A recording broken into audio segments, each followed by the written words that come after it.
اعوذ باللہ من الشیطان اللعین الرجیم بسم اللہ الرحمن الرحیم۔ ناظرین کرام، السلام علیکم ورحمۃ اللہ وبرکاتہ۔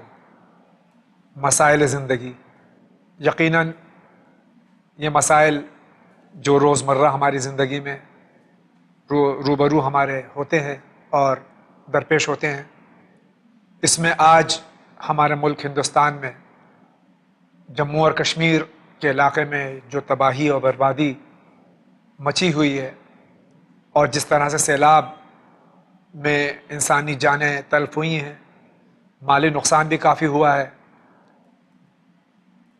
یہ مسائل زندگی سے دو چار انسان ہوتا رہتا ہے۔ کچھ مسائل ہمارے پیدا کردہ ہوتے ہیں، کچھ مسائل آفاقی ہوتے ہیں، کچھ مسائل انسان کے بنائے ہوئے ہوتے ہیں، کچھ مسائل ایسے ہوتے ہیں کہ جن کا حل ہمارے پاس نہیں ہوتا۔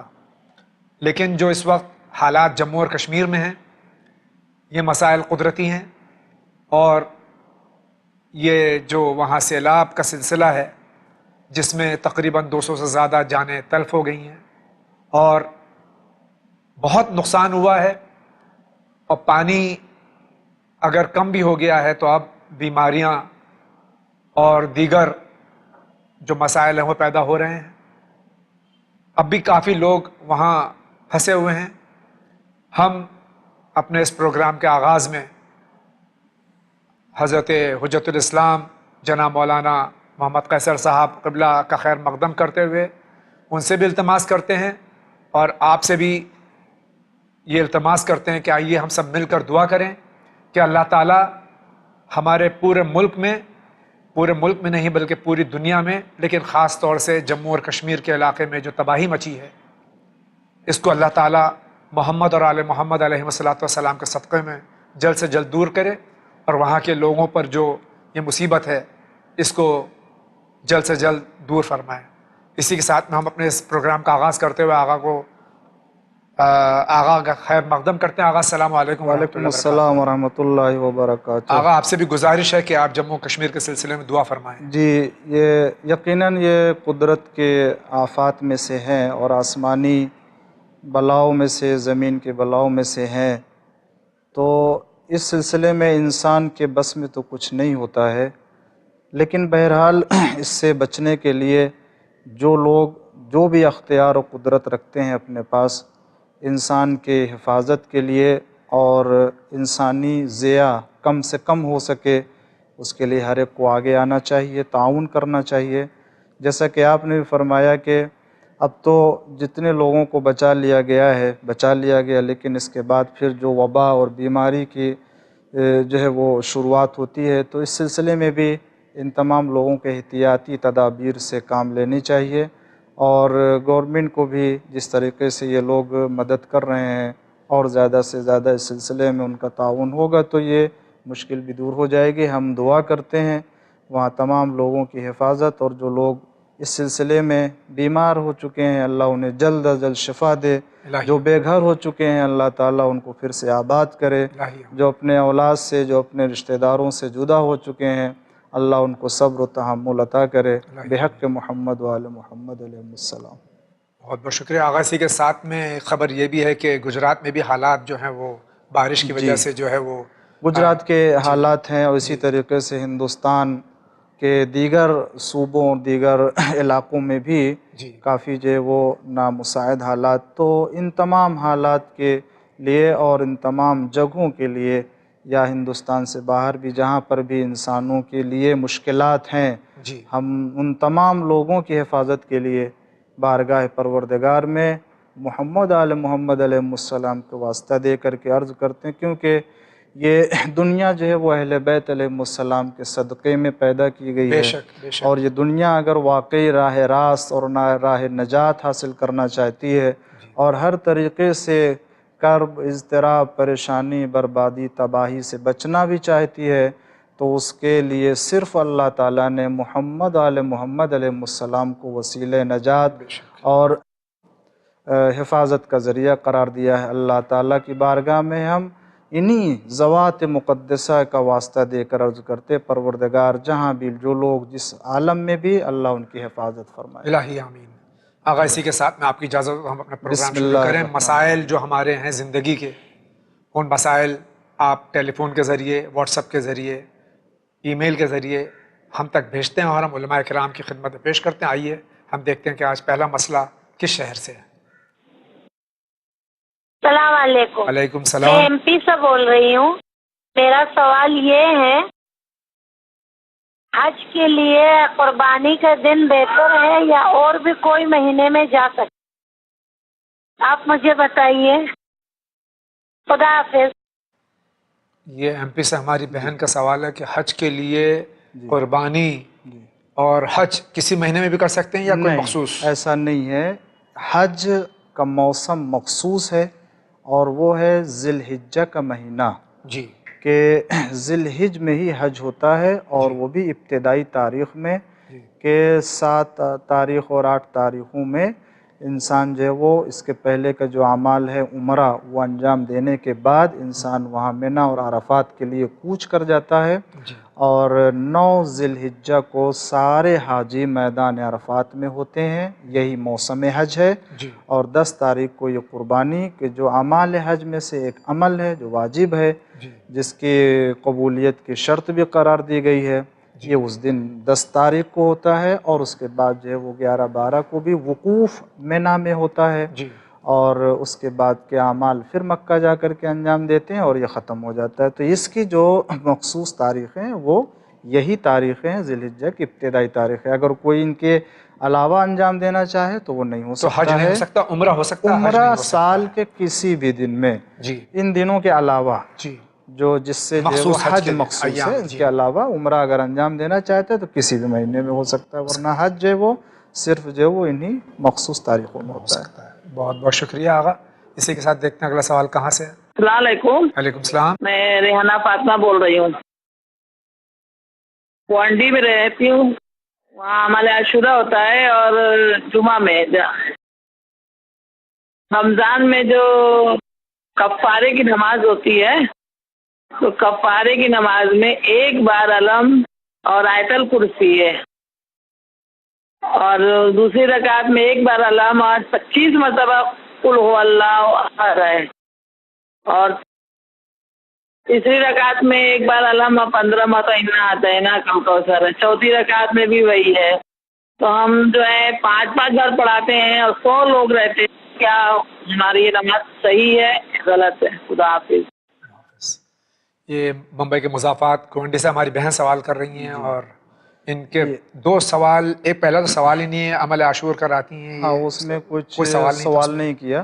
دوسرا سوال جو ان کا دوسرا نماز سوال سے جو انہوں نے سلسلے میں. کیا ہے کہ کفارے کی نماز. جی دیکھیں، کفارے کی نماز تو اب تک میں نے کسی معتبر کتاب میں نہیں دیکھی ہے، جی کوئی ایسی کتاب میں جو کفارے کی نماز کا یہ جو طریقہ یہ بتا رہی ہیں. جی اور اگر ایسی کوئی نماز ہے بھی، پہلے جی تو میری نگاہ سے کسی بھی معتبر کتاب میں نہیں گزری، جی اور لوگوں کے درمیان یہ رائج ہے، مگر کہاں سے یہ نماز آئی میں نے ابھی تک کسی معتبر کتاب میں یہ نہیں دیکھا ہے. اس آقا کو میں نے پڑھنے کا مختلف علماء سے ہی پوچھا، انہوں نے بھی کہا کہ انہوں نے کسی کتاب نہیں میں ہے، نہیں اسی دیکھا لیے ہے، میں نے معتبر کہا کسی کتاب میں. معتبر کتاب میں جی ممکن ہے جو چھوٹی چھوٹی کتابیں آتی دیکھا ہو لکھا ہو، مگر اس میں بھی کہاں سے ذکر کیا ہے اس کو کوئی پتہ نہیں ہے. جی لیکن ایک بات میں عرض کرنا چاہتا ہوں، وہ یہ کہ جیسا کہ لوگوں کے درمیان یہ خیال و تصور پایا جاتا ہے جی کہ اگر یہ کفارے کی نماز ادا کر لی تو اس کے عمر کے جتنی نمازیں ہیں جو نہیں پڑھی ہیں وہ ساری نمازیں ادا ہو جائیں گی. واہ. تو میں یہی کہنا چاہتا ہوں کہ اگر میرے نگاہ میں تو پہلے نہیں ہے ایسی کوئی نماز، اور اگر کوئی ایسی نماز ہو بھی کہ مثلا پڑھ کے ثواب ملے گا یہ ہوگا، تو اس کا مطلب یہ نہیں ہوتا ہے کہ اس نے اس کے پہلے جتنی نمازیں قضا کی ہیں وہ سب معاف ہو جائیں ان گی. کو پڑھنے کی اب ضرورت نہیں پڑے گی. اس کو بہرحال پڑھنا ہے، ادا کرنا ہے، وہ واجب نماز ہے. اگر نہیں ادا کیا تو وہ بہرحال اس کے گردن پر ہوگا، اس کو پوچھا جائے گا. اور آقا جتنی بھی غیر واجب نمازیں 5 وقتہ نماز کے علاوہ جتنی بھی مستحب نمازیں ہیں وہ 2 رکعت کے علاوہ نہیں ہے، کچھ 1-2 نمازیں ہیں جو 4 رکعت کر کے پڑھی جاتی ہیں، بہت کم ہے. جی لیکن اس کے علاوہ جو ہے وہ اکثریت جو ہے وہ مستحب نماز ہے 2 رکعت کر کے، کہ جو 2 سلام کے ساتھ ہے. شاذ و نادر ہی وہ 4 رکعت ہو جو 1 سلام سے پڑھی جاتی ہے. لیکن بہرحال ایسی کوئی بہرحال معتبر کتاب ایسی میں کوئی نہیں معتبر کتاب میں یہ نماز نہیں یہ ہے. نماز جی نہیں ہے. بہت بہت شکریہ. نیکسٹ کویشچن لیتے ہیں. میرا سوال ہے شیعہ اور سنی میں کیا فرق ہے؟ میں سری نگر سے بول رہا ہوں، عبد الماجد، سری نگر جموں کشمیر سے۔ شیعہ اور سنی میں کیا کیا فرق ہے؟ پہلے تو بھائی ہم دعا کریں گے کہ آپ لوگ جو سری نگر میں، کشمیر میں، جموں میں جس مصیبت میں مبتلا ہیں، اللہ تعالیٰ آپ کو اس مصیبت سے نجات دے۔ اور اسی کے ساتھ میں آغا یہ فرما رہے ہیں شیعہ اور سنی میں کیا فرق ہے؟ دیکھیں، دونوں مسلمان ہیں جی، اور دونوں کا اللہ ایک ہے، اور دونوں کا کعبہ قبلہ ایک ہے، دونوں کا قرآن بھی ایک ہے، اور دونوں کے آخری نبی بھی ایک ہیں۔ بے شک جی، اور تمام مسلمان 1,24,000 انبیاء کے اوپر عقیدہ رکھتا ہے، آخرت پر عقیدہ رکھتا ہے، خداوند عالم کے سامنے ایک دن حاضر ہونا، اپنے اعمال کا اس کے جواب دینا ہے، یہ ساری چیزیں ہیں۔ جو شیعہ سنی ہونے کے عنوان سے آپ کہہ سکتے ہیں، وہ صرف ایک فرق ہے، وہ یہ ہے کہ شیعہ حضرات وفات پیغمبر اکرم صلی اللہ علیہ وآلہ وسلم کے بعد پیغمبر اسلام کے معین کردہ خلیفہ اور جانشین حضرت امیر المومنین علی ابن ابی طالب علیہ السلام کو اپنا پہلا خلیفہ مانتے ہیں، پہلا امام مانتے ہیں، اور اس کے بعد جو رسول اللہ نے 12 امام کے نام بتائے ہیں، ایک کے بعد ایک ان کو تسلیم کرتے ہیں۔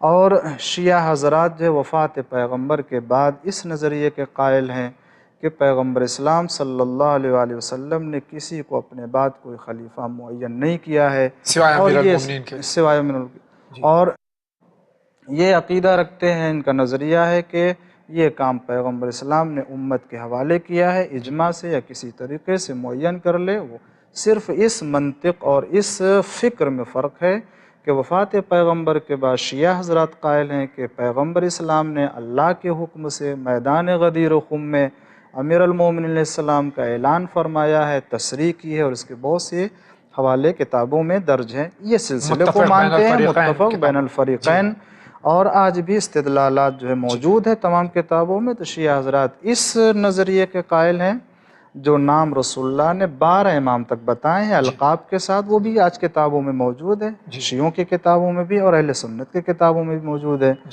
اور سنی حضرات اس بات کے قائل ہیں کہ نہیں، وفات پیغمبر کے بعد پیغمبر اسلام نے یہ ذمہ داری خود امت کے حوالے کیا ہے، اس لیے امت نے جس کو انتخاب کیا ان کو وہ خلیفہ مانتے ہیں اور اس کے سلسلے کو مانتے ہیں۔ اس کے علاوہ کوئی فرق نہیں ہے۔ بہرحال جو فرق ہے وہ فرعی اعتبار سے، جزئیات کے اعتبار سے فرق ہے، مگر بہرحال یہ کہ مسلمان جو اللہ پر، رسول پر، قرآن پر، قیامت پر عقیدہ رکھتا ہے، اس کو جواب دہ ہوگا اپنے اعمال کا، یہ سب عقیدہ رکھتے ہیں۔ بہرحال اس پرآشوب دور میں، خاص طور سے ہر زمانے میں، خاص طور سے اس زمانے میں، ہم مسلمانوں کو متحد ہونا چاہیے، اور کسی طرح کا کوئی اختلاف جو اسلام کو نقصان پہنچانے والا، اس طرح کا کوئی اختلاف ہمارے میں اس سلسلے میں ایک بات عرض کروں آپ کی خدمت میں اور اپنے ناظرین اکرام کی خدمت میں بھی، کہ شیعہ سنی ہونا اختلاف کا سبب نہیں ہے۔ جی بے شک، کسی بھی شکل میں شیعہ سنی ہونا یہ اس معنی نہیں ہوتا کہ مسلمان یہ دو فرقے الگ الگ ہیں۔ ہم کو بہت ہوشیار رہنا چاہیے، شیعہ سنی کے نام سے لوگ ہم کو الگ کرنا چاہتے ہیں اور کر رہے ہیں، اور پہنچ رہا ہے اسلام کو۔ کچھ حد تک ہمارے جو ناسمجھ لوگ ہیں وہ اس پروپیگنڈے میں اور اس طرح کے جو ہے وہ سازش کا شکار ہو رہے ہیں۔ لہذا ہمیں ان سب چیزوں میں اختلافات میں نہیں پڑنا چاہیے، ہمیں ایک اسلام، مسلمان اور رسول اللہ صلی اللہ علیہ وآلہ وسلم کی تعلیمات کی پیروی کرنی چاہیے، اور اسی میں ہماری نجات ہے۔ بے شک بے شک، بہت بہت شکریہ۔ اسی کے ساتھ میں اگلا سوال لیتے ہیں۔ السلام علیکم۔ وعلیکم السلام۔ میں میرٹھ سے بول رہی ہوں۔ میرا سوال ہے کہ اگر روزے میں جھوٹ بول جائے تو پھر روزہ ہے یا باطل ہو گیا، یا اس روزے کی قضا کرنی ہوگی یا کفارہ دینا ہوگا اور قضا بھی کرنی ہوگی؟ کیا کیا ہمیں روزے میں جھوٹ بولنے سے ہمیں کیا کرنا چاہیے؟ السلام علیکم۔ وعلیکم السلام۔ یہ ہماری بہن ماہ رمضان تو گزر چکے ہیں، لیکن بہرحال کسی کا قضا روزہ ہو اور اگلا رمضان آنے والا، اور سوال بہت اچھا ہے کہ بغیر روزے، میں اس میں اضافہ کر رہا ہوں کہ بغیر روزے کے بھی ایک محب اہل بیت کو، ایک مسلمان کو جھوٹ بولنا چاہیے یا نہیں، اور اگر بحالت روزہ جھوٹ بولا تو اس کا دیکھیں، جھوٹ بولنا اگر روزے کی حالت میں نہ ہو تب بھی جھوٹ بولنا حرام ہے، جی، اور روزے کے عالم میں جھوٹ بولنا تو اور زیادہ شدید منع ہے. جی لیکن جہاں تک سوال روزہ کے ٹوٹ جانے کا ہے، ایسا کوئی مسئلہ نہیں ہے. جی روزہ برقرار رہے گا، روزہ نہیں ٹوٹے گا، لیکن روزے کا ثواب، روزے کی فضیلت کم ہو جائے گی اللہ کی نگاہ میں، اس کا درجہ کم ہوگا.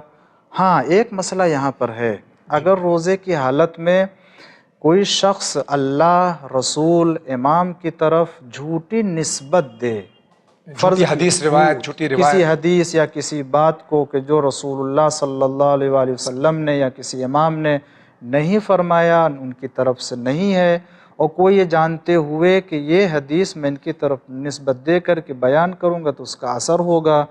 اگر روزے کے عالم میں یہ کوئی کرے گا، جھوٹی نسبت دے گا، تو اس سے روزہ باطل ہو جائے گا، اس میں کوئی شک نہیں اس ہے. کا قضا کفارہ دونوں قضا کفارہ دی اس کے یقیناً جو ہے وہ روزہ باطل ہو جائے. لیکن اگر یہ کسی بات میں کلام میں جھوٹ کہا بولا تو یقیناً اس کا ثواب کم ہوگا.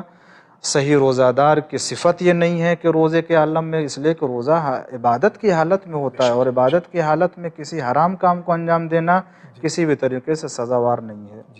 جی روزہ جو ہے صحیح رہے گا، لیکن یہ کہ ثواب و فضیلت میں کمی واقع آ جائے گی. بہت بہت شکریہ. Next question please. السلام علیکم. علیکم السلام. میں محمد جاوید ہاپوڑ سے بول رہا ہوں، اور حضرت میں معلوم کرنا چاہ رہا تھا کہ داڑھی کتنی بڑی ہونی چاہیے. بہت سے لوگ کہتے ہیں 1 مٹھی اور 4 انگل ہونی چاہیے. کیا داڑھی کا سائز کیا ہونا چاہیے، یہ میں جاننا چاہ رہا ہوں. السلام علیکم. علیکم السلام. یہ ہاپوڑ سے ہمارے بھائی سوال کر رہے ہیں کہ داڑھی، ان کے یہ فرما رہے ہیں کہ 1 مٹھی اور 4 انگل. جی جی جی شریعت کیا کہتی ہے؟ شریعت میں جو ہے وہ سب سے پہلے تو یہ کہ عرض کریں کہ شریعت میں داڑھی رکھنا جو ہے وہ واجب ہے، اور کتنی مقدار میں اب اس میں اختلاف ضرور ہے، لیکن مستحب ہے جو ہمارے یہاں، اور رجحان جس کا ہے وہ یہ 1 مشت ہونی چاہیے، زیادہ سے زیادہ 1 مشت ہونی چاہیے. یہ سنت ہے، مستحب ہے، جی. اور اس سے زیادہ کے سلسلے میں سے کوئی ہم نے چیز نہیں دیکھی. اور کم از کم اتنی ہونی چاہیے کہ لوگ کہیں کہ داڑھی ہے. داڑھی ہے. اب یہ کہ یہ بہت ہلکی ہے، لیکن سامنے والا دیکھ کے کہہ سکتا ہے کہ یہ داڑھی رکھے ہوئے ہیں. نہیں، عرف میں داڑھی ہونی چاہیے. جی عرف میں کہہ سکیں کہ داڑھی ہے. زیادہ سے زیادہ 1 مشت معیار ہے، اس سے زیادہ نہیں. داڑھی منڈانا بہرحال حرام. جی داڑھی منڈانا. بہت بہت شکریہ. ہم اگلا سوال لیں. سید علی نجف ممبئی سے. سوال ہے کہ نائٹ میں کنگھی کھڑے ہو کے کرنی چاہیے یا نہیں. سید علی نجف صاحب ممبئی سے سوال کر رہے ہیں کہ رات میں، شب میں، نائٹ میں بقول ان کے کھڑے ہو کے کنگھی کرنا. نہیں، کھڑے ہو کے کنگھی کرنا مکروہ ہے. جی رات ہو یا کھڑے ہو کے، بس ہاں یہ دن اور رات کا کوئی سے قید نہیں ہے. جی کھڑے ہو کے کرنا مکروہ ہے. جی بہت بہت شکریہ. اور اسی کے ساتھ میں آگا آپ کی اجازت ہو تو واٹس ایپ کے ذریعے کچھ سوالات آئے ہیں، لیکن اس سے قبل ایک اعلان آپ سماعت فرمائیں کہ جو اجازہ ہمارے پاس مجتہدین کا، ہمارے علماء اعلام کا، ہمارے مراجع کرام کا ہے، یعنی کہ رہبر معظم حضرت آیت اللہ العظمیٰ سید علی الحسینی خامنائی اور قائد محترم حضرت آیت اللہ العظمیٰ سید علی الحسینی سیستانی مدظ العلی، یہ دونوں بزرگوار کا ہمارے پاس اجازہ موجود ہے سہم امام کے سلسلے میں. آپ اس کو ملاحظہ فرما سکتے ہیں www.channelwin.tv پہ. آپ اسے دیکھیں اور اپنے عطیات، اپنے ڈونیشنز، اپنے سہم امام آپ اس ادارے کو ضرور دیں، کیونکہ اس زمانے میں سب سے زیادہ جو ترویج اور ترقی کا کام ہو سکتا ہے وہ ٹیلی ویژن کے ذریعے ہو سکتا ہے، اور یہ چینل اسی کام کو انجام دے رہا ہے. آپ سے التماس ہے، گزارش ہے کہ آپ www.channelwin.tv پر آپ یہ ملاحظہ فرما سکتے ہیں دونوں بزرگوار کے جو اجازے ہیں، اور آپ اس پر عمل کر سکتے ہیں. اسی کے ساتھ میں ہم آگے بڑھتے ہیں اور واٹس ایپ کے ذریعے جو آگے کچھ سوالات ہیں. پہلا سوال ہے. السلام علیکم. وعلیکم السلام. ان کا نام سید تاجور اختر زیدی ہے، عمر ان کی 26 سال ہے. یہ ابوظہبی UAE میں، امارات میں کام کرتے ہیں. ان کا نیٹو پلیس پوری ڈیٹیل انہوں نے لکھی، اناؤ UP ہے انڈیا میں.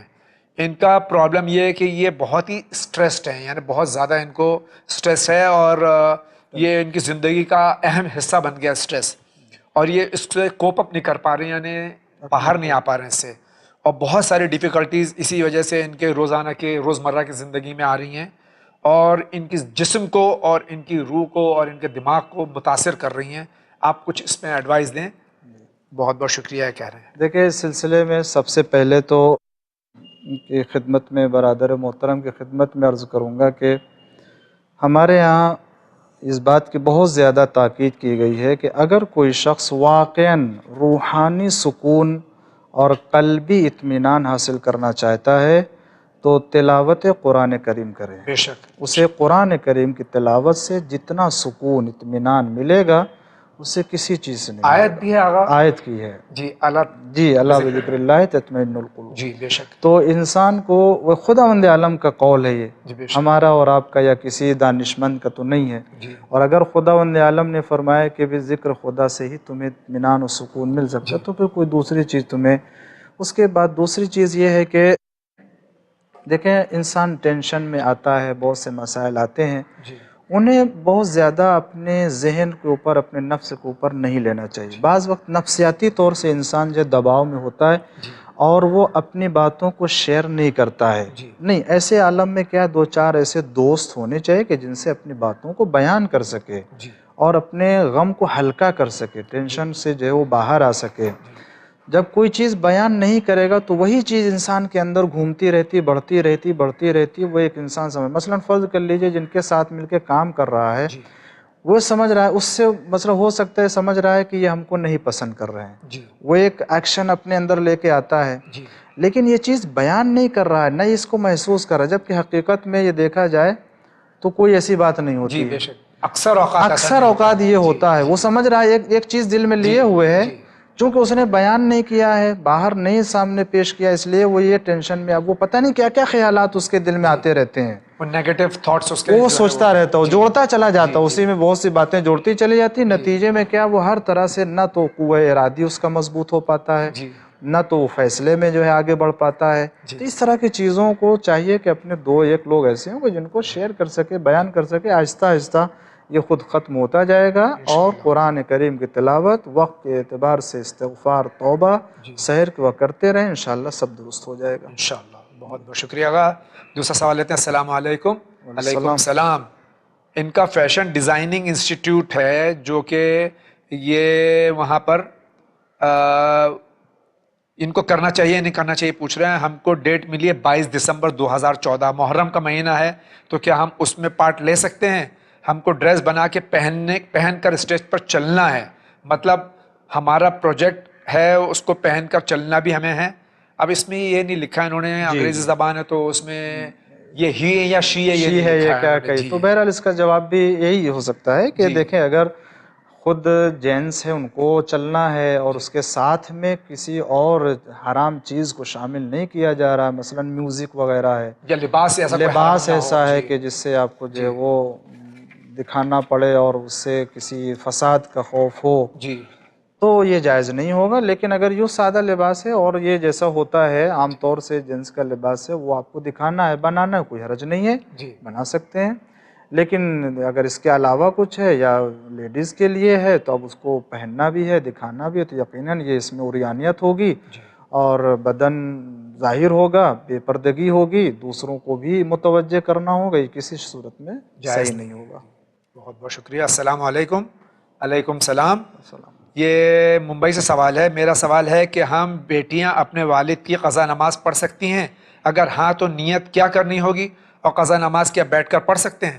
اللہ حافظ۔ 3 سوال شاید ہو گئے اس میں۔ 3 سوال ہیں۔ آجا بیٹیاں، دیکھیں سب سے پہلے بیٹیوں کے اوپر واجب نہیں ہے، جی جو باپ کے بیٹوں پہ بھی قضا، واجب نہیں ہے، بڑے بیٹے پہ واجب ہے۔ بڑے بیٹے پر احسن، جو باپ کی قضا نماز واجب ہے وہ بیٹے کے اوپر، جو سب سے بڑا بیٹا ہے اس کے اوپر واجب ہے، بیٹی کے اوپر نہیں ہے۔ اگر پڑھنا چاہتے تو کوئی حرج نہیں ہے، پڑھ سکتے ہیں۔ نیت اس کی یہ ہوگی کہ میں اپنے والد صاحب کی قضا نماز پڑھتی ہوں، واجب قربتاً اللہ، ان کی نیابت میں، یعنی ان کی طرف سے نماز پڑھتی ہوں قربتاً اللہ، اتنا نیت کر لے کافی ہے، جو ظہر کی عصر کی جیسے بھی اس طرح سے پڑھیں اپنے لحاظ سے۔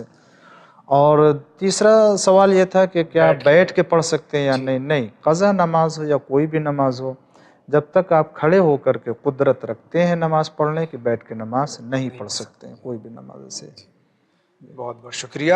السلام علیکم. وعلیکم السلام. جاوید بھائی اور مولانا صاحب کو سلام. وعلیکم السلام ورحمۃ اللہ. میں نے زیارت عاشورہ کا 40 دن کا عمل شروع کیا تھا، مگر حیض کی حالت میں 2 دن نہیں کیا. کیا مجھے پہلے سے پھر شروع کرنا ہوگا؟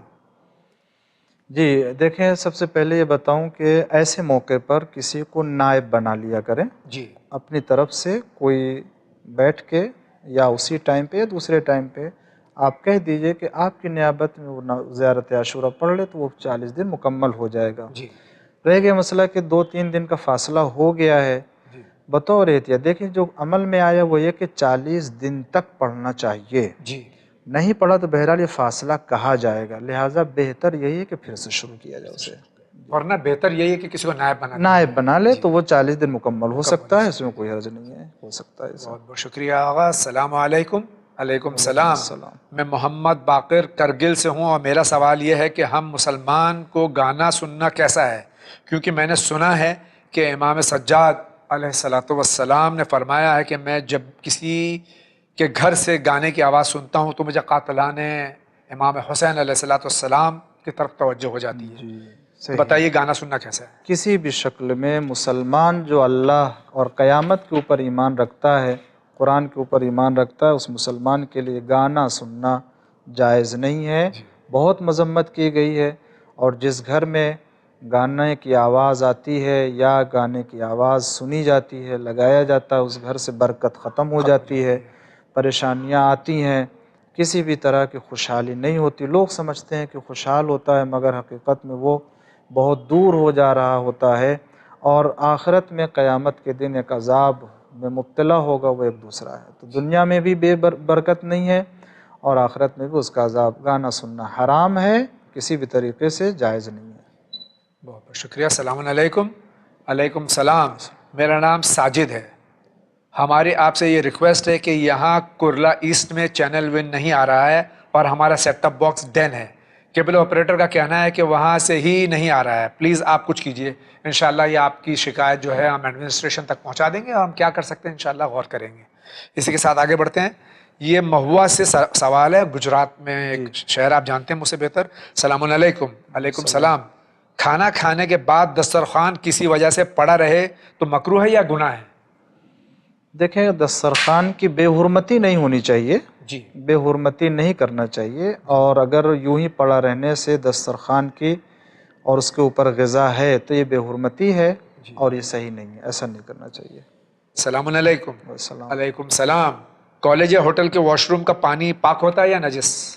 اگر پانی کے بارے میں ہمیں یقین ہے کہ نجس نہیں ہے تو آپ اس کا استعمال کر سکتے ہیں، وہ چاہے جہاں کا بھی ہو، کالج کا ہو کہیں کا ہو یا ہوٹل کا ہو یا یا خود کا گھر کا خود کے گھر کا ہو. آپ کو اس پانی کے نجاست کا یقین نہیں ہونا چاہیے. اگر یہ نجاست کا یقین ہے تو پھر وہ نجس کہا جائے گا اور آپ اسے استعمال نہیں کر سکتے. ناظرین کرام، اسی کے ساتھ ہم ایک بریک پہ جا رہے ہیں، لیکن آپ غور کیجئے، جتنے مسائل بیان ہوئے ہیں اسے یاد کرنے کی کوشش کیجئے اور اس پر عمل کرنے کی ہم سب کو کوشش کرنی چاہیے. ہم بہت جلد بریک کے بعد حاضر ہوتے ہیں. آپ کہیں نہیں جائیے، ملاحظہ فرماتے رہیں چینل میں. بسم اللہ الرحمن الرحیم.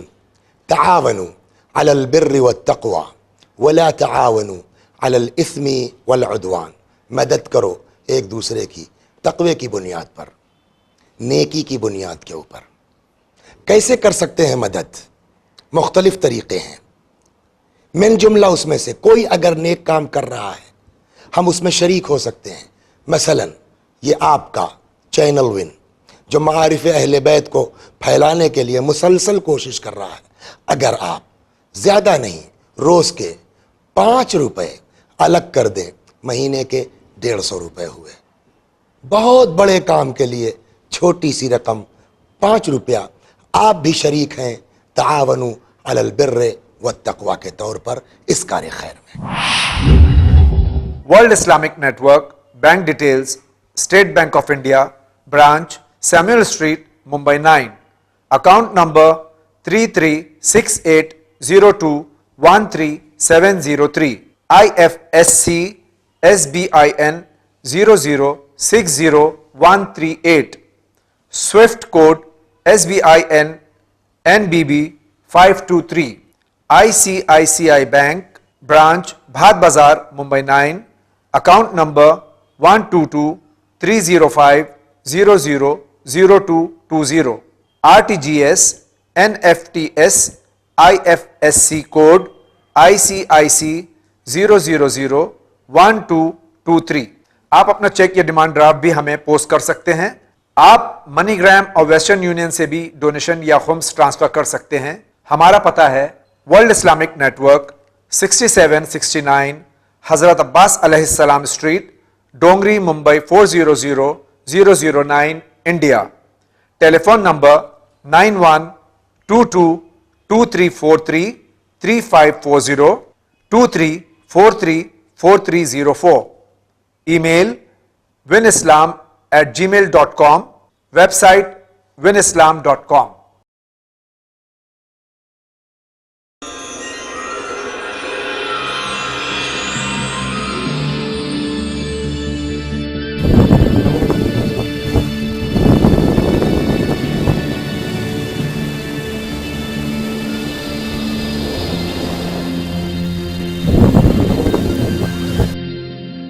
بریک کے بعد ایک بار پھر آپ کی خدمت میں حاضر ہیں حجت الاسلام جناب مولانا محمد قیصر صاحب قبلہ تشریف فرمائیں اور مسلسل ہم سوالات ان کی خدمت میں پیش کریں. آئیے دیکھتے ہیں اگلا سوال کس شہر سے ہے. السلام علیکم, وعلیکم میرا نام السلام. رانا ہے, میں پٹنہ سے بول رہی ہوں. میرا سوال یہ ہے کہ میرے گھر میں بہت زیادہ ہم لوگ پریشان ہیں. میری ہاتھ ٹائم بیمار رہتے ہیں, کچھ نہ کچھ ہوتا رہتا ہے میرے ساتھ. میرا ایک آنکھ ہے نا بہت دن سے پھول گیا ہے, بہت دن سے, کم 2 سال سے پھولا ہوا ہے, وہ ٹھیک نہیں ہو رہا ہے. ہر وقت کچھ نہ کچھ میرے ساتھ ہوتا ہی رہتا ہے, کبھی کچھ. اور میں گھر میں پر بہت پریشانی, ہر ٹائم میری طبیعت خراب رہتی ہے. رشتہ بھی لگتا ہے تو کٹ جاتا ہے بیچ سے. اور ہر وقت ہم ریکارڈ بات کرواتے ہیں پر میرا ریکارڈ نہیں ہوتا, میرا وہاں تک سوال پہنچتا ہی نہیں ہے. مولانا سب سے درخواست کہ آپ لوگ جو ریکارڈ کرواتے ہیں کھیتی والے وہ ضرور بھیجیں. اور بس اتنا ہی پوچھنا تھا. اور میرے گھر میں بہت زیادہ پریشانی ہے. میرا بھائی لوگ بھی کام نہیں کرتا ہے. میرا بھائی, میری بہن, سب ہم مطلب پورا گھر الجھا ہوا ہے, جیسے الجھا رہتا ہے کیسے ویسے ہی الجھا ہوا ہے. اور ہم خاص طور سے اپنے بارے میں پوچھنا چاہتے ہیں کیونکہ میری ہر ٹائم میری طبیعت ہی خراب رہتی ہے. میرا نام ہی رانا, میرا نام رانا, اور رانا جو ہم بات کر رہے ہیں میرا ہی خود طبیعت خراب رہتا ہے. ہر وقت اتنا کچھ ہوتا ہے. ایک دفعہ آنکھ کھل گیا ہے. مولانا سر آپ کا بہت مہربانی آپ کی ہوگی کہ بتائیے گا. میرا آپ تک پروگرام ہم بار بار یہ بات ہم کہتے تھے لیکن پتہ نہیں کیوں ہم اس کا بات, اور ہم کو پتہ بھی نہیں ہے کہ کب پروگرام دیتا ہے کب نہیں دیتا ہے. تو ضرور سے مولانا سب تک پہنچائیے گا. یہ پٹنہ بہار سے ہماری بہن کا سوال, بہت پریشان ہے اور آپ نے سوال سنا ہوگا کہ پریشانی دور کس طرح سے ہوگی. اپنی پریشانیوں کے بارے میں, گھر کے بارے میں بیان کی ہیں. سب سے پہلے تو میں یہ عرض کروں گا کہ اس طرح کی پریشانیوں کے سامنے گھبرانا نہیں چاہیے. جی بے شک, خداوند عالم کی جانب سے آزمائش اور امتحان بھی ہو سکتا ہے.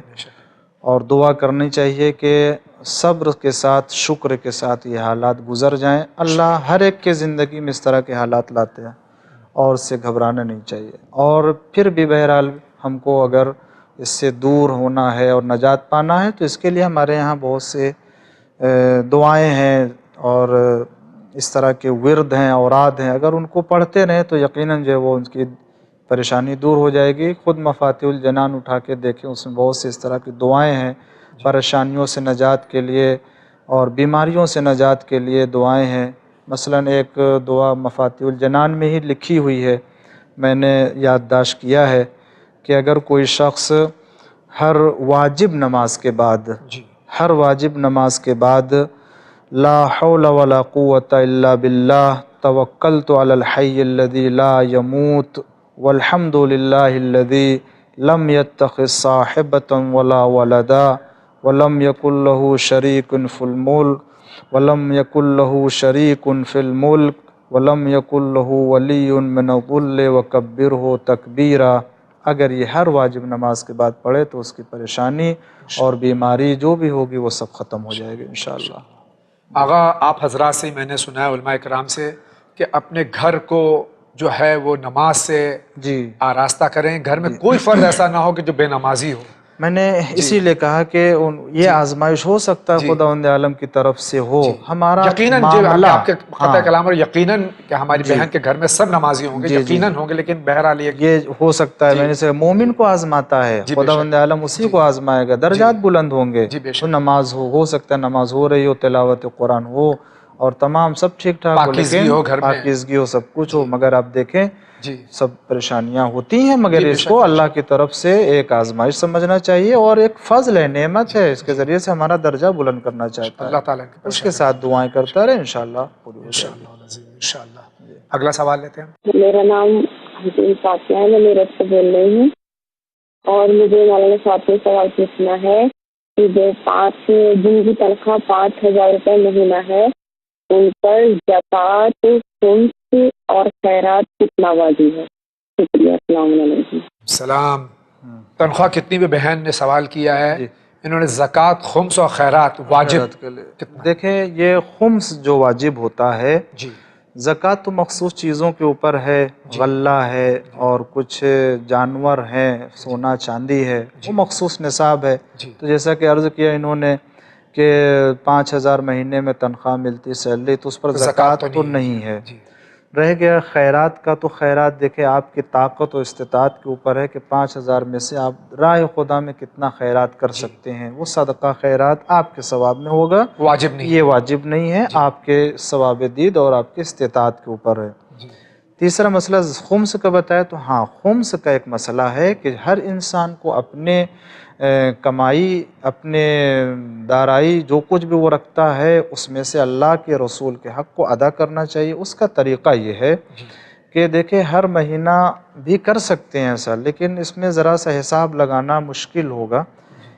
طریقہ یہ ہے خمس نکالنے کا کہ چاہے وہ 50,000 ہو، 10,000 ہو، 5,000، اس کو کوئی مسئلہ نہیں ہے. سال میں ایک تاریخ معین کر لیں اور اس تاریخ میں اس دن جو تمام خرچے سے بچے آپ کے گھر پہ رقم ہو اور کھانے پینے کی چیزیں آپ کے گھر میں ہو تو اس کا 20% نکالیں، یہ خمس کہا جائے گا. اس کے بعد آپ پھر پورے ایک سال تک جو بھی حاصل کرتے رہیں گے اس کو آپ خرچے میں لائیے، اپنے استعمال میں لائیے. اس میں خمس واجب نہیں ہوگا اس وقت جب تک کہ دوبارہ وہ تاریخ پلٹ کے نہیں آتی ہے. اس طریقے سے خمس ادا کیا جاتا ہے.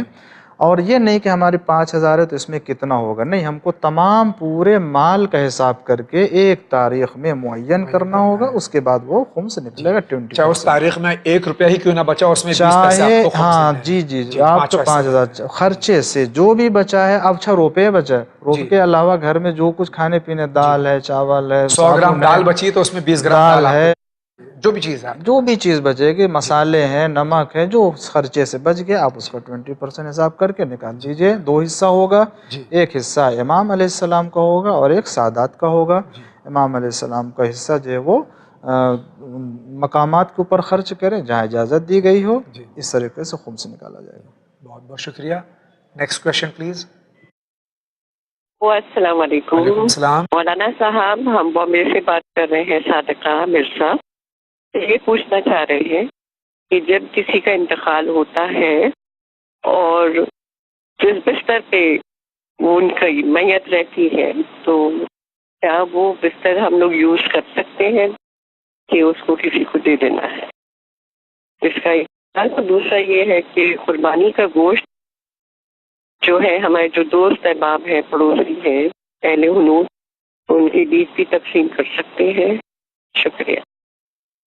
یہ ہماری بہن صادقہ مرزا صاحبہ جو ہے سوال کر رہی ہیں. 2 سوال ہیں. 2 سوال ہیں. پہلے تو یہ کہ جس بستر پر انسان مومن کی موت ہو جاتی ہے اس بستر کو استعمال کیا جا سکتا ہے؟ جی، شرعی اعتبار سے اس بستر کے استعمال میں کوئی قباحت و کوئی اعتراض نہیں ہے. جی. اگر نجس نہ ہوا ہو تو جی. نجس سے تب بھی اسے پاک کر کے استعمال کر سکتے ہیں، کوئی ایسی بات نہیں ہے. جی. اور اگر نہیں رکھنا چاہتے ہیں تو بھی اختیار ہے.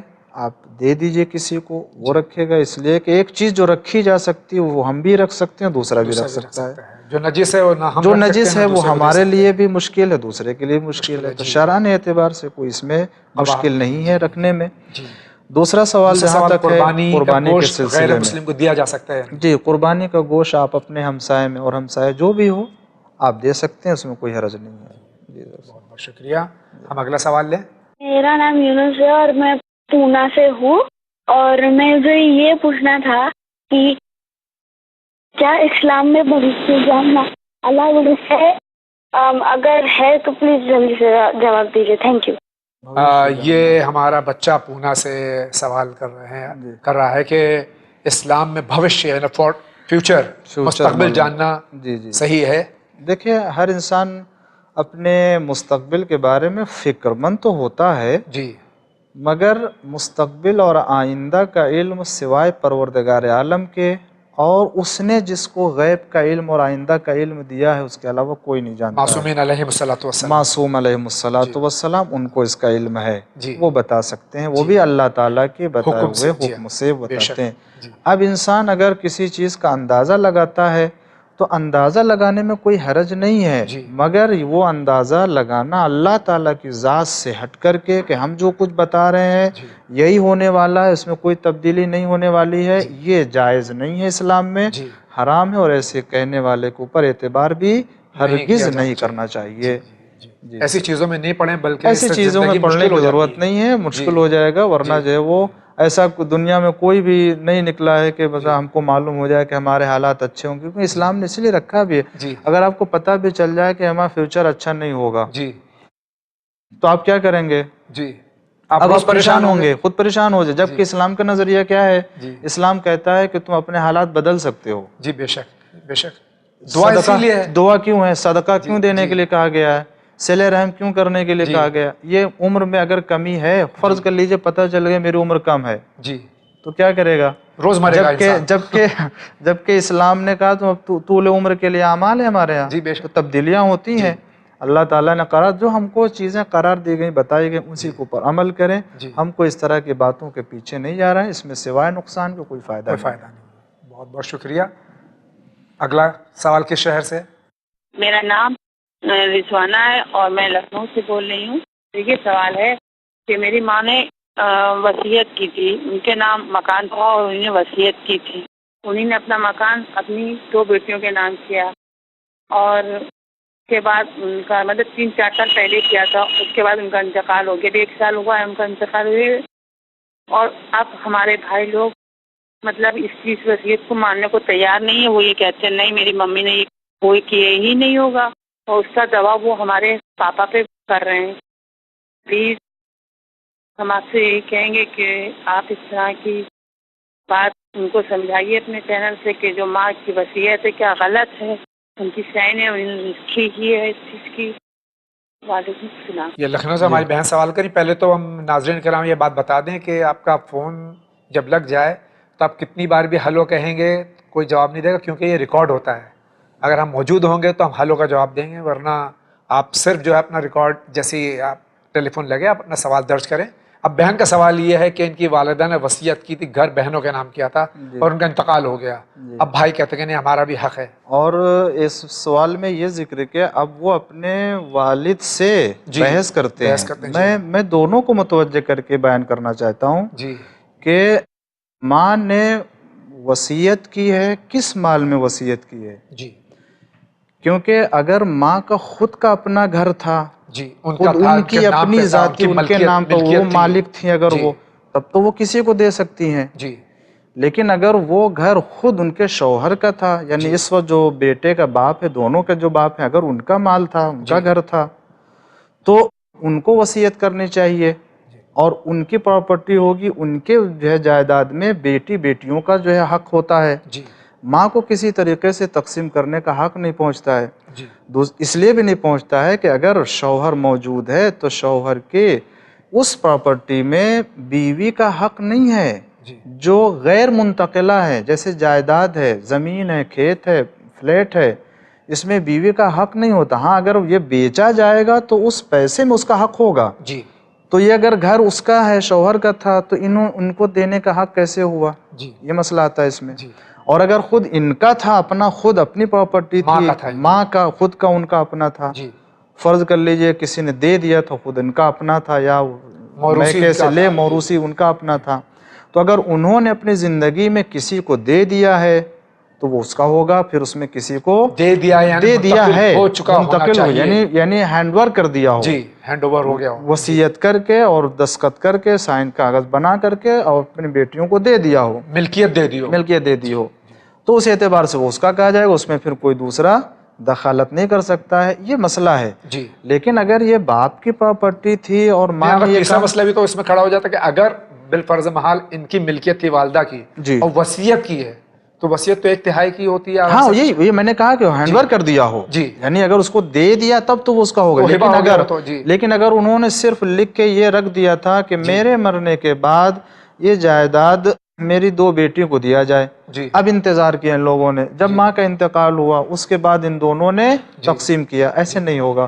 کوئی شخص اپنے پورے جائیداد میں صرف 1/3 ہی میں جو ہے وصیت کر سکتا ہے، بقیہ جو بھی ہوگا پھر وہ برابر سے تقسیم کیا جائے گا ان کی اگر پراپرٹی ہے تو یہ مسئلہ جو ہے واضح ہونا چاہیے کہ یہ کس کی ملکیت تھی، کیا تھا، کس نے دیا کس کو، تب جو ہے مسئلہ کا صحیح جواب دے سکتے ہیں.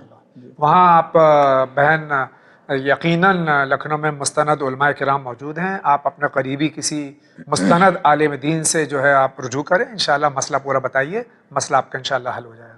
اسی کے ساتھ میں ہم آگے بڑھتے ہیں. السلام علیکم. علیکم السلام. میں کانپور سے بول رہی ہوں، عاقلہ بانو. میں یہ پوچھنا چاہتی ہوں کہ جب کتا بھونکتا ہے تو ڈر معلوم ہوتا ہے تو ہم قطمیر کہتے ہیں، تو اس کے معنی وجہ کیا ہے قطمیر کی؟ یہ کانپور میں اگر کتا بھونکتا ہے تو کچھ لوگ قطمیر کہتے ہیں، تو کیا ہے؟ قطمیر نام ہے یہ ایک نام ہے، وہ بھی جناب وہ اصحاب کہف کے جناب اصحاب کہف کے کتوں کے کتا جو تھا ان کے ہمراہ، اس کتے کا نام تھا قطمیر، اور اسی کی طرف نسبت دیتے ہوئے یہ کہا جاتا ہے، اور کوئی اس کی جو ہے وہ صورتحال اس کے علاوہ نہیں ہے، بس یہ ایک نسبت ہے اصحاب کہف کے کتے کی طرف، کیونکہ وہ کتا بھی جو ہے ان کے ہمراہ جو تھا وہ وفادار اور خود اس کے ہمراہ جو ہے رکھا گیا، اور وہ خداوند عالم نے اس کو بھی اسی طریقے سے زندگی عطا کی ہے. تو یہ ایک مخصوص ہے، اس کے لیے بعض روایتوں میں بھی آیا ہے، یعنی ایک کمال ہے، ایک شرف ہے، بہرحال یہ اس کے لیے بھی. تو یہ جو نسبت دی جاتی ہے قطمیر کی، بس اسی کی طرف ہے. یعنی اس میں آغا اگر آپ کی اجازت ہو ایک بات یہ عرض کر دوں کہ نجس ترین اللہ نے بنایا اس جانور کو، لیکن چونکہ وفادار رہا، وہ نبی کا معصوم کا وفادار جو ہوتا ہے اللہ اس کو ایسی حیات بخشتا ہے. جو انسان ہوگا وفادار اہل بیت علیہ السلام کا، اس کا درجہ کیا ہوگا؟ اس کا درجہ خداوند عالم اس کو درجہ جو ہے وہ اس کی وفاداری کے اعتبار سے اہل بیت علیہ السلام کو دیں گے. بہت بہت شکریہ آغا. اگلا سوال کس شہر سے ہے یہ؟ السلام علیکم. میں لکھنؤ سے بات کر رہا ہوں. میرا ایک سوال تھا کہ آپ کے ویب سائٹ پر پہلے اجازت کی کاپی ہوتی تھی، وہ اب ہے نہیں. میں نے فون بھی کیا تھا تو کہا گیا تھا کہ ویب سائٹ اپ ڈیٹ ہو رہی ہے تو انشاءاللہ بعد میں اس کی کاپی ڈالیں گے. تو پلیز اس کی کاپی پھر سے ویب سائٹ پر ڈال دیجئے.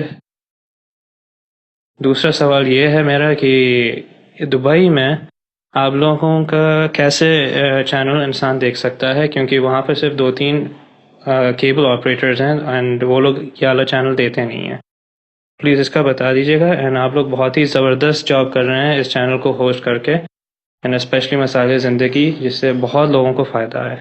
شکریہ. خدا حافظ.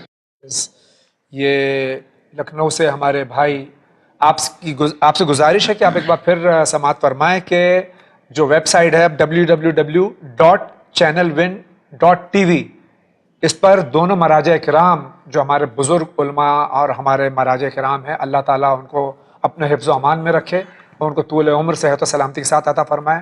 حضرت رہبر معظم آیت اللہ العظمیٰ سید علی الحسینی خامنائی اور قائد محترم حضرت آیت اللہ العظمیٰ سید علی سیستانی دامز اللہ البرکاتی، ان دونوں کے جو اجازے ہیں ہمارے پاس موجود ہیں.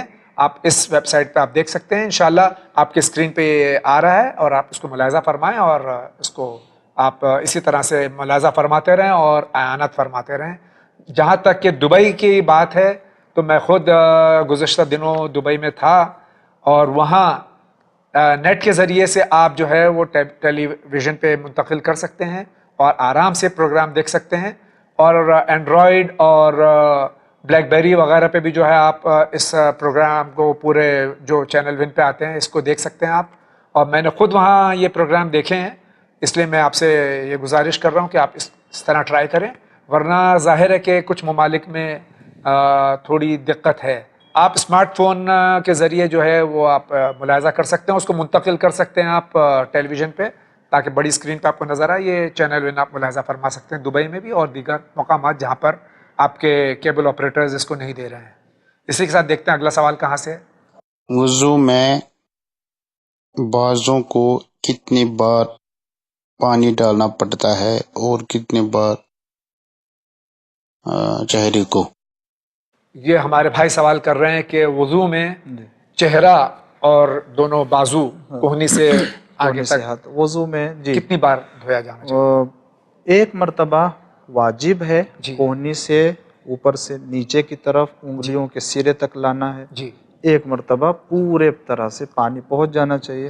دوسری مرتبہ مستحب ہے بس. اسی طریقے سے چہرے کا بھی یہی حکم ہے کہ پہلی مرتبہ واجب ہے کہ آپ پورے چہرے پہ پانی پہنچائیں، بال کے اگنے کی جگہ سے لے کے یہاں ٹھوڑی تک، اور چوڑائی میں آپ کا یہ انگوٹھا اور یہ بیچ کی انگلی کے درمیان میں جتنا بھی، اور تھوڑا سا آپ ہلکا احتیاط کر لیں، احتیاط کے طور سے ادھر ادھر سے بھی چہرے کو شامل کر لیں. یہ ایک مرتبہ. اس کے بعد دوسری مرتبہ ڈالنا مستحب ہے. یہ نیت کے بعد میں ہے، نیت کرنے کے بعد. جی نیت سے پہلے آپ 10 بار دھو لیجیے. یعنی کہنے کا مطلب ہے کہ اگر آپ نیت کر کے ایک مرتبہ پانی ڈال لیں تو یہ ایک مرتبہ شمار ہوگا. جی ایک مرتبہ شمار. لیکن آپ چلو میں لے کے پانی 3-4 مرتبہ اسے ڈالیں، نیت نہ کریں تو یہ ایک مرتبہ بھی نہیں شمار ہوگا. آپ چلو میں پانی لیجئے اپنے، اور لینے کے بعد نیت کیجئے کہ میں وضو کے لیے چہرے پانی ڈال رہا ہوں، نیت ہوگی یہ پانی ڈال رہا ہوں. آپ جو یہ ڈالیں گے تو یہ ایک مرتبہ شمار ہو جائے گا، یہ واجب ہے. دوسری مرتبہ بھی اگر کرنا اسی طریقے سے دوسری مرتبہ مستحب ہوگا. 3 مرتبہ نہیں کرنا چاہیے. کر سکتے ہیں. بہت بہت شکریہ. آئیے ایک بار پھر سے واٹس ایپ کے ذریعے جو سوالات ہیں اس کو ہم دیکھتے ہیں کہاں سے سوالات ہیں، کیا سوالات ہیں. یہ سوال ہے السلام علیکم. وعلیکم السلام. ایک سوال پوچھنا ہے، پلیز ہمارے یہاں ہرا دھنیا کھانے پر کچھ مسئلے اٹھائے گئے ہیں. ہرا دھنیا جس کو ہمارے یہاں مہاراشٹر میں کوتمیر کہا جاتا ہے، کورینڈر، گرین کورینڈر لیوز جس کو انگلش میں کہا جاتا ہے، ہرا دھنیا یہ شاید یہ مراد ان کی. کچھ مسئلے اٹھائے گئے ہیں. کچھ لوگ کہہ رہے ہیں، اب اس میں کچھ ہے لکھا ہوا ہے، لیکن کچھ لوگ کہہ رہے ہیں کہ کھانا حرام ہے کیونکہ روز عاشور جہاں زمین و آسمان مولا حسین علیہ الصلوۃ والسلام کا غم منا رہے تھے، وہیں یہ ہرا دھنیا کھل رہا تھا، تو اسے حرام قرار دیا گیا ہے. ہم یہ جاننا چاہتے ہیں کہ یہ کہاں تک صحیح ہے، اور اگر صحیح ہے تو اس کی سند بتائیے. نہیں دیکھیں، اس طرح کی کوئی شہرت کی کوئی ویلو نہیں ہے. ہرا دھنیا کھانا جائز ہے اور کھا سکتے ہیں، کوئی حرج نہیں ہے. ایسی کوئی ہمارے یہاں ابھی تک نہیں ہے. رہ گئے مسئلہ کہ وہ اس دن کھلا ہوا تھا تو بہت سی چیزیں تھیں اس دن، تو اگر یہی عنوان ہے تو پھر بہت سی چیزوں کو حرام ہو جانا چاہیے تھا. ایسی کوئی روایت نہیں، نہ ضعیف نہ قوی، کوئی ایسی روایت حرام ہونے کے سلسلے میں ایسی کوئی روایت نہیں ہمارے یہاں. اسی کے ساتھ میں ہم آگے بڑھتے ہیں. اور السلام علیکم. علیکم السلام. میرا سوال ہے کہ الوداع جمعے کے دن 4 رکعت، ابھی آپ نے فرمایا لیکن پھر آیا، اور یہ آغا مسلسل آ رہا ہے رمضان المبارک کے گزر جانے کے بعد. ایک بار اس کا خلاصہ کر ہی دیجئے کہ 4 رکعت نماز پڑھی جاتی ہے، اور میں نے سنا ہے کہ یہ نماز 70,000 کا کفارہ ہے. کیا یہ بات صحیح ہے؟ وضاحت کریں. شکریہ. خدا حافظ. دیکھیں جی، ابھی اس کا جواب دیا گیا ہے، اور مجھے ایک بات واضح ہو رہی ہے اس کے ذریعے سے، اور خوشی بھی ہو رہی ہے کہ بار بار اس طرح کے اس سلسلے میں سوال آنا خود یہ بتا رہا ہے کہ لوگ متوجہ ہو رہے ہیں کہ کیا کر رہے ہیں، اور وہ جو کر رہے ہیں آیا صحیح کر رہے ہیں یا غلط کر رہے ہیں. وہ اپنا اس عمل کو صحیح کرنا چاہتے ہیں، تو لوگ اپنے اطمینان کے خاطر بار بار سوال دے جاتے ہیں. اچھی چیز ہے یہ، ٹھیک ہے. تو اس سلسلے میں میں نے عرض کیا ہے، اور اس میں بھی یہی ہے کہ دیکھیں ایسی کوئی نماز ابھی معتبر کتاب میں نہیں دیکھی ہے، اور نہ اس طرح کی نماز کا ذکر آیا ہے. لہٰذا اس کے اوپر ایمان رکھنا اور اسی طریقے سے پڑھنا. ہمارے یہاں بہت سی نمازیں ہیں، ان نمازوں کو پڑھیے، ثواب ہے. ہر معصومین علیہ السلام سے منسوب نماز ہے، آپ اس نمازوں کو پڑھیے جس کا بہت زیادہ ثواب ہے. لیکن پھر بھی ہم نے کہا کسی بھی طرح چاہے یہ نماز ہو آپ جبکہ یہ نماز ہے نہیں اس طرح سے ہمارے یہاں، یا اس کے علاوہ کوئی دوسری نماز، کوئی نماز ہمارے یہاں ایسی نہیں ہے جس کے پڑھ لینے کے بعد آپ کی قضا نمازیں 70 سال کی ادا ہو جائے گی، 70,000 سال کی فرض کر لیجئے۔ تو اس طرح کے کوئی بھی حدیث نہ روایت ہمارے یہاں کہ پڑھ لینے سے پھر ہم کو اپنی نماز پڑھنے کی ضرورت، ہاں ثواب دیا گیا ہے اور وہ نمازیں کہ جن کا ذکر پایا جاتا ہے لیکن جن کا کوئی تذکرہ نہیں ہے ہمارے یہاں معتبر کتابوں میں، اس کے پڑھنے کے لیے اور بھی کوئی اہتمام نہیں کرنا چاہیے۔ بہرحال جو نماز قضا ہوئی اس کو ضرور ان کو پڑھنے کی کوشش کریں، اللہ تعالیٰ قبول کرے گا انشاءاللہ۔ السلام علیکم۔ وعلیکم السلام۔ آپ سے جواب، یہ بہت ضروری سوال ہے۔ جناب مختار جس نے امام حسین علیہ السلام سے قاتلوں سے انتقام لیا تھا، ان کی یعنی بھی بہت لمبا چوڑا سوال ہے، اور یہ فرماتے ہیں کہ ان کے سلسلے میں کبھی سنا ہے کہ ان کے ایصال ثواب کی مجلس ہوتی ہے۔ یہ جناب شعلہ جونپوری کے صاحبزادے، ان کا نام خمینی جونپوری ہے، تو یہ چاہتے ہیں کہ ان کے سلسلے مجلس ہو، آپ کیا فرماتے ہیں؟ آپ جی، یہ شعلہ جونپوری شاعر اہل بیت ہیں، میں جانتا ہوں واقف ان سے بھی، ان کے بیٹے ہیں یہ۔ جی ماشاءاللہ، بہت اچھا۔ یہ دیکھیں ہمارے یہاں اس بہت سی برجستہ اسلامی شخصیتیں ہیں جو جناب مختار علیہ السلام کے علاوہ بھی ہیں، اور یقیناً جناب مختار نے جو کارنامہ انجام دیا اور خون امام حسین علیہ السلام کے انتقام کے لیے قیام کیا ہے، یقیناً اہل بیت علیہ السلام کی نظر میں پسندیدہ کام کیا ہے، بہت بزرگ شخصیت ہے، اور ان کی تجلیل کے لیے اور ان کی جو ہے وہ اس خدمت کو سراہنے کے لیے ہمیں کرنا چاہیے، بالکل کرنا چاہیے۔ اور ہمارے یہاں ہم نے بتایا کہ بہت سے ہمارے یہاں اسلام میں ایسی برجستہ شخصیتیں گزری ہیں، جناب مالک اشتر، جناب کمیل، جناب حجر بن عدی، جناب محمد بن ابی بکر، اور اسی طریقے سے جناب جو وہ مقداد، جناب عمار یاسر، تو ان لوگ کا بھی ایصال ثواب کی مجلس نہیں ہوتی ہے۔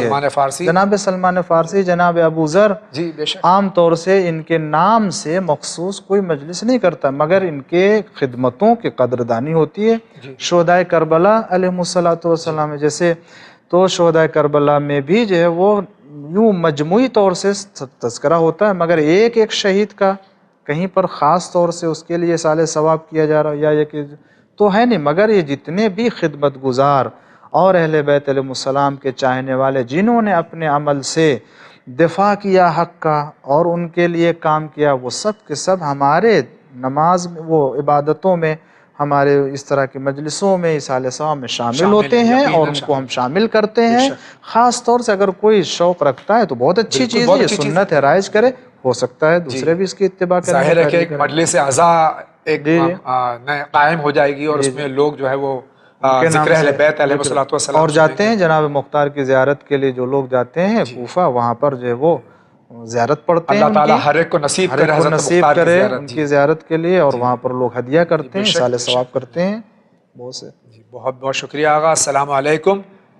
وعلیکم السلام۔ اگر کوئی بڑی مصیبت میں ہو اور زیارت عاشورہ کو 40 دن پڑھتا ہو تو دن میں الگ الگ ٹائم میں اگر وہ پڑھنا چاہے، کیونکہ شفٹ ہوتی ہے، کبھی صبح کی شفٹ ہے ان کی، کبھی دوپہر کی، کبھی شام کی، تو الگ الگ وقت میں، کبھی صبح کے وقت پڑھ لیا، کبھی ظہر کے وقت میں، کبھی رات میں پڑھ لیا، شب میں پڑھ لیا، تو کیا یہ اس طرح سے پڑھ سکتے ہیں؟ مناسب ہے؟ تسنیم فرام ممبئی، یہ ان کا سوال ہے۔ آپ اس کا جواب واٹس ایپ پہ بھی دے سکتے ہیں، ہم آپ کا جواب یہاں دے رہے ہیں، اور ان کا اس لیے فرمان ہے کہ واٹس ایپ پہ دینے کے لیے کہ یہ چونکہ شفٹ ہوتی ہیں تو یہ مسائل زندگی پروگرام، تو مسائل زندگی بھی ہم نے شفٹ وار کر دیا ہے، اور آج سے نہیں، پہلے دن سے ہی ہے۔ آپ جمعہ اور اتوار کو 9:10 یا 9:05 پہ ملاحظہ فرماتے ہیں، اس کے بعد میں یہ 2-3 بار الگ الگ اوقات میں ڈفرینٹ شفٹس میں بتایا جاتا ہے، آپ اس کو ملاحظہ فرمائیں، اور انشاءاللہ ہم کوشش کریں کہ واٹس ایپ پہ بھی آپ کو اس کا جواب دیں۔ آغا جی کیا فرماتے ہیں آپ؟ جی، یہ سوال تھا اس سلسلے میں۔ جی 40 دن تو آپ دیکھیں، بہتر یہی ہے کہ ایک وقت معین کر لیں، جی، لیکن اگر نہیں ہے تو کسی بھی وقت پڑھ لیں، آپ کی وہ نماز زیارت شمار کی جائے گی، اور 40 دن آپ مکمل کر لیجئے۔ اور اس کے بعد دیکھیں ایک چیز اور عرض کر دوں کہ لوگوں نے بہت اچھا 40 دن کے لیے شروع کیا ہے، لیکن اگر خدا نخواستہ 40 دن مکمل ہو جائے تو روک نہیں دینا چاہیے، پڑھتے رہیں اور مسلسل پڑھتے رہیے، اور ہمیں بغیر اپنی حاجت کے لیے کہ ہمیں ضرورت نہ بھی ہو، کوئی پریشانی نہ ہو، تب بھی ہمیں زیارت عاشورہ کی پابندی کرنی چاہیے۔ علماء ایسے ایسے گزرے جنہوں نے اپنی زندگی میں 60 سال 70 سال تک انہوں نے مسلسل پڑھا، ایک دن بھی ناغہ نہیں کیا ہے، مسلسل پڑھتے رہتے، یہ پریشانی کے لیے نہیں پڑھا انہوں نے، فضیلت ہے، کمال ہے، اور اہل بیت کی نگاہ میں اس کا مرتبہ بڑھتا ہے، اس لیے پڑھتے ہیں۔ تو پڑھتے رہنا چاہیے، 40 دن مکمل ہو جائے اس کے بعد بھی پڑھے، کسی وقت بھی پڑھے، صحیح رہے گا اس کے لیے۔ اور اگر روز نہیں پڑھ سکتے 40 دن کے علاوہ، جو عام طور سے آپ پڑھنے کو کہہ رہے ہیں، روز نہیں پڑھ سکتے، شب جمعہ یا شب جمعہ کم سے کم شب جمعہ پڑھنا چاہیے، ہفتے میں ایک دن پڑھے، اور دیگر زیارتیں ان کو شامل کر لے، شامل کر کے پڑھے۔ جی بہت بہت شکریہ۔ مجبوری کی حالت میں سجدگاہ کے بغیر نماز پڑھ سکتے ہیں، جیسے کہ مسجد میں قالین کے اوپر؟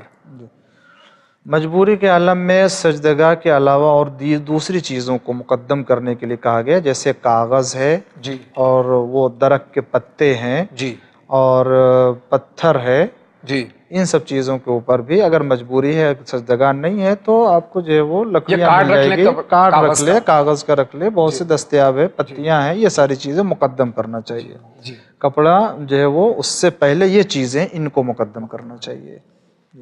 ایک آخری سوال لے لیتے ہیں کہ زیارت امام حسین علیہ الصلوۃ والسلام روزہ عاشورہ اور زیارت وارثہ کا بھی کتنا ثواب ہے، اور اسے ہمیں کس طرح حاصل کرنا چاہیے؟ زیارت وارثہ اور زیارت عاشورہ دونوں زیارت امام حسین علیہ الصلوۃ والسلام ہے، جس کے پڑھنے کا بہت زیادہ ثواب ہے۔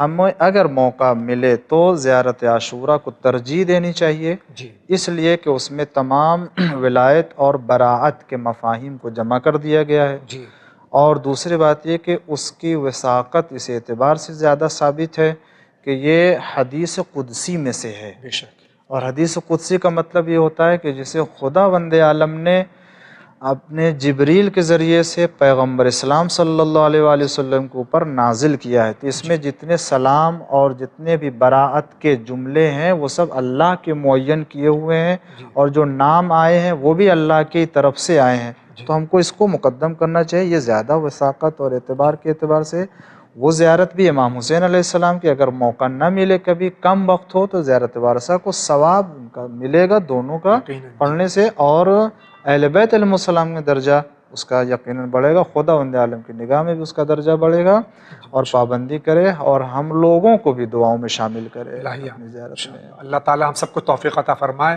کہ نہ صرف یہ کہ ہم زیارت عاشورہ اور زیارت وارثہ یا تمام زیارات ہم پڑھیں، بلکہ اس کے معنی سمجھ کر اس پر عمل کرنے کی بھی کوشش کریں انشاءاللہ۔ بہت عمدہ۔ خود اسی بات کے ساتھ میں حجت الاسلام جناب مولانا محمد قیصر صاحب قبلہ کا شکریہ ادا کرتا ہوں کہ وہ یہاں تشریف لائے اور سوالات کے جوابات شرعی روشنی میں عطا فرمائے۔